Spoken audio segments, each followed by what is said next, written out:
Karibu. Leo tutaangalia kuhusiana na if statement. Kwa tusema cha kwanza lazima tuandike include iStream. Tusema tutatumia using namespace std. Tutakuwa tunatumia using namespace std, then tutaandika main function yetu ambayo ni int main. Kwa tusema katika format ambayo inakuwa inakaa always format tunakuwa tunaandika namna hii. Kwa hiyo kodi zetu kwa mwanzo tutakuwa tunaziandikia zote ndani ya int main.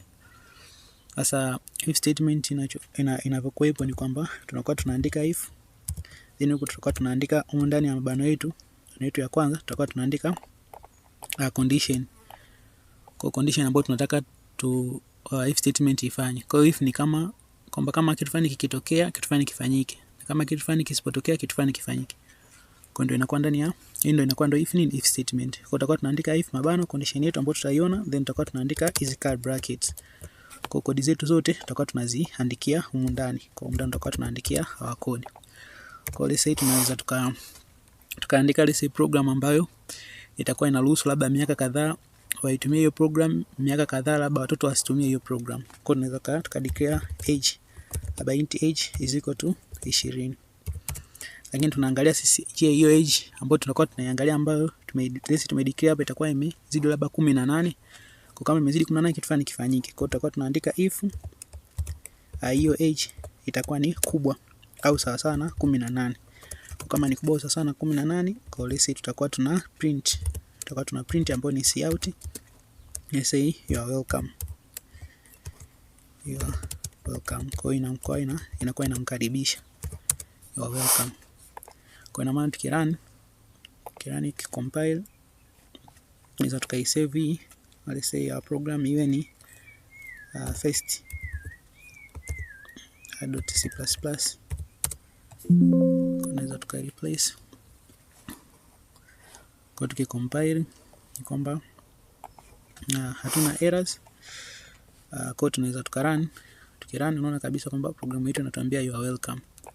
Kwa ni kwamba ndani ya if statement hichi kitu chote hapa ndio kinakuwa kimeweza kuonekana. Kitu ndio kimeweza kuonekana. What if tukabadilisha let's say age. Kwa mfano age labda ikawa ni miaka 8. Age ikawa ni 8. Kwa tukirun unaona kabisa hamna chochote kitakachokuwa kinaonekana kwa sababu vile vigezo na masharti vinakuwa havijafikiwa. Kwa tunaweza kusema kwamba kwa if ina maana ni kitu fulani. Lakini kama inakuwa labda miaka inakuwa sio 18, inakuwa let's say 17, 16 chini, tunaweza tukaongeza else. Kwa tunaweza kaandika else let's say tukaprint ambapo tunasema ni cout hauruhusiwi kuendelea mbele. Kwa unaweza kaandika labda huo ujumbe kwa sababu ya vigezo labda vya miaka katika namna hiyo. Kwa unaweza ukarun unaona kabisa kwamba hauruhusiwi kuendelea mbele. Lakini kama tukibadilisha let's say age hapa tukabadilisha tukaweka let's say 38, unaona kabisa programu yetu itatuandikia you are welcome. Unaona kabisa kwamba inatuandikia you are welcome, kwamba vigezo vimefikiwa. Kwa inakuwa katika namna hiyo hapo.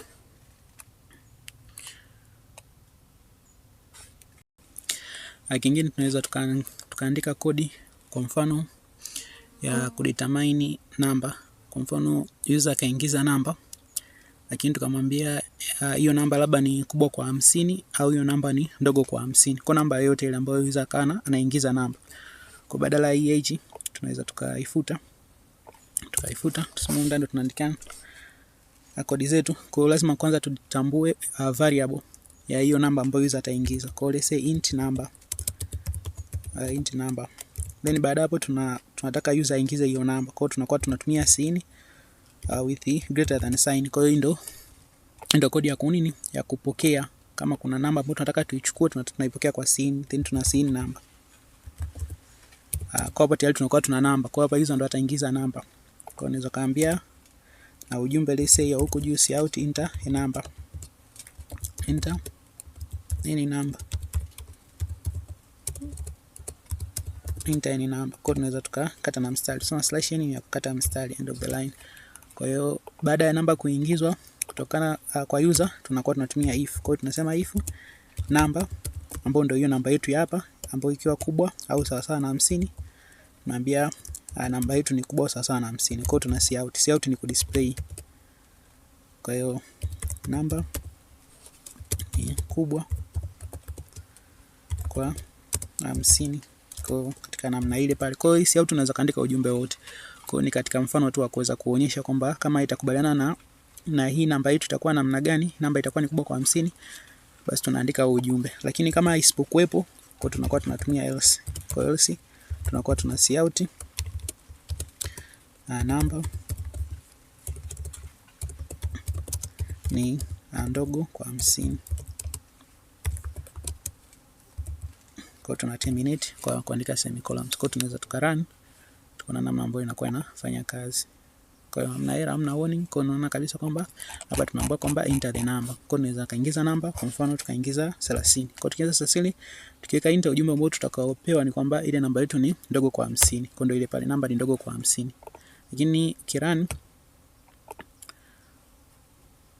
tukaingiza namba ambayo labda ni 70 kwa mfano, let's say enter the number, tukaingiza 70, unaona kabisa kwamba namba ni kubwa kwa 50. Kwa hiyo unaona kabisa if statement inafanya kazi katika namna hiyo kwamba kama vigezo fulani vikifikiwa, basi this code ndani ya if statement zinafanyika endapo vigezo vya hapa vinakuwa vinini vimefikiwa condition yetu. Kama havijafikiwa, basi else inakuja inakuwa inafanya nini? Inafanya kazi. Kwa else inakuwa inafanya kazi.